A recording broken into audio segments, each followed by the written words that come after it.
Questions you want to ask about who she is and what she stands for, this is your opportunity. 7360186. Mark in Whitesboro has been waiting. Mark, you're on the radio, and you're on with Kim Myers. Go ahead. Hi, Kim. Hi, Mark. I just want to say I'm an independent, but I found what you said about Hillary Clinton to be kind of disingenuous, because the FBI director admitted that she lied to Congress about everything she said about the emails. And yes, she was investigated. He found that, I don't know how, but he found that she didn't have enough evidence to prosecute her. But he admitted she lied about everything. And for you not to see that, I have to wonder about your judgment on other things. You want to respond to that? I respect your opinion, and my point was that let her finish, Mark. Let her finish. Go ahead. I said I respect your opinion, and I hear what you're saying. I'm going by only the reports that I have, and the end result of that they didn't feel that there was enough evidence to bring criminal charges, and that's all I can go by. I have to say, I've not followed every single detail of it, because I trust that the investigators and the people that are looking into this will come to their conclusion, and I just went to the bottom line of their conclusion was that they didn't think that there was enough evidence to charge her with anything. Right. That's her answer, Mark. I mean, it's no, you can't be trusted either. Okay. Your judgment's really poor. Okay. Mark, I don't know if you were watching last night, but there was a pretty large crowd that feels exactly the way she feels on this last night of the Democratic convention. But all right, Mark, I appreciate it. I don't know that that he came out and said that she specifically lied. I think we came to that conclusion after he did. I mean, it was a scathing report, and said that anybody in their right mind, basically, I'm paraphrasing, would have understood that sending out these emails is inappropriate. But I don't know that he actually came out and called her a liar. I don't know. I heard so much about it. I can't remember if the FBI director said that or not. So with that, I mean, he says he questions your judgment. And how do you respond to that? Again, everybody's entitled to their own opinion. Yeah. I think that my judgment will be in Congress based on all the evidence I can gather.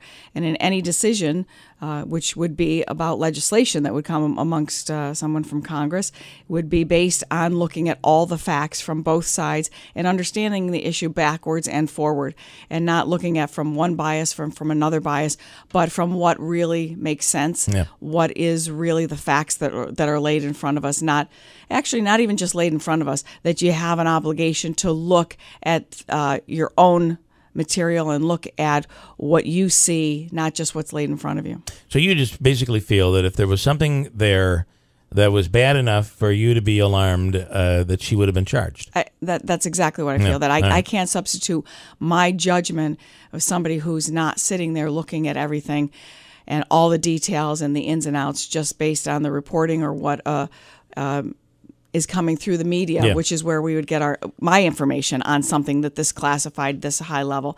But the people that are involved in Washington, I'm saying, and if that's bad judgment, I guess I'll have to own it. But based on the people that are in charge in Washington, have investigated backwards and forward, if this is the conclusion that they have come to, that she should not be charged, then who am I? Yeah. All right, guns, the gun issue. And it turns out Dick's Sporting Goods sells guns. And I think we talked a little bit about it when we had you on the phone, but I'd like you to clarify somewhat. A lot of these weapons that are used, they're not automatic weapons. They're not military grade. They look that way.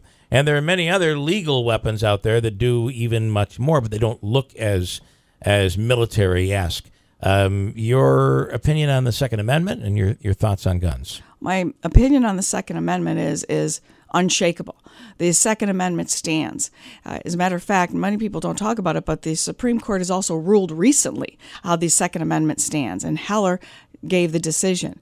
As somebody who's grown up in a business that sells a large amount of guns and ammunition, I understand and have lived what responsible gun ownership is.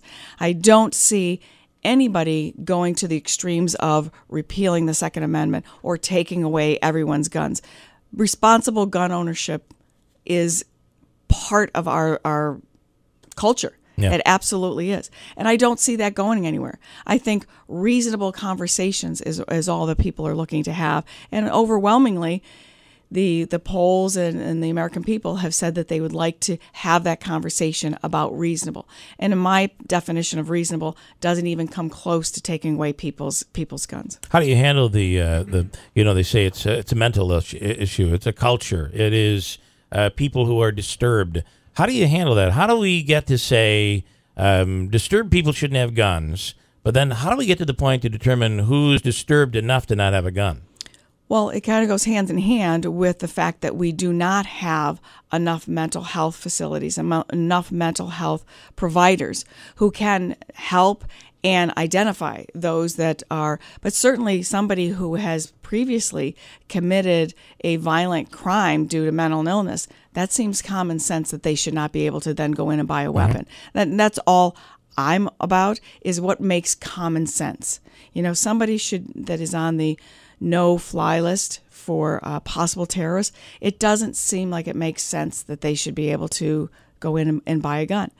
Reasonable is my opinion on the Second Amendment, which actually not even on the Second Amendment, and on the word gun control. It doesn't involve even close to taking people's guns away from them. Our business was built on hunting. The Remington green and yellow box I know very intimately. I would be buying those shotgun shells from competitors when we were starting the business. If their prices went below cost, my dad would take money out of the register, hand it to us, and tell all of us 5 kids to go buy up the shotgun shells from competitors. So, I could be a 15-year-old kid walking out of a store with a case of Remington shotgun shells. How do you feel on people who say we need to limit the amount of ammunition somebody can buy? You have to define limit, because, again, I know what hunting is. Every year we had a huge deer contest. If you're going to limit somebody's shotgun shells for a deer gun, that's not what we're talking about limit. I think that we're talking about people who store large arsenals of clips that can rapidly fire. You should be able to have your shotgun shells and be able to go on a hunting trip with your buddies and not have to worry about if you're going to have enough shells for the weekend. If you find a sale, you talk about going out, you were told to go out and buy up all the stock out there. If somebody decides, hey, I this is the best price I'm going to get, I want to buy a lot of shells, I want to buy a lot of ammunition. Is there anything wrong with that? Again, it's reasonable. Yeah. It's just what's reasonable and what makes sense. Okay. Social issues. I did want to ask one more thing on the guns. Microstamping. That has been a big thing, a huge issue for Remington Arms. They're saying it would really put a very difficult burden on them. And Remington says, and many experts say, it doesn't work. It doesn't solve any crime at all.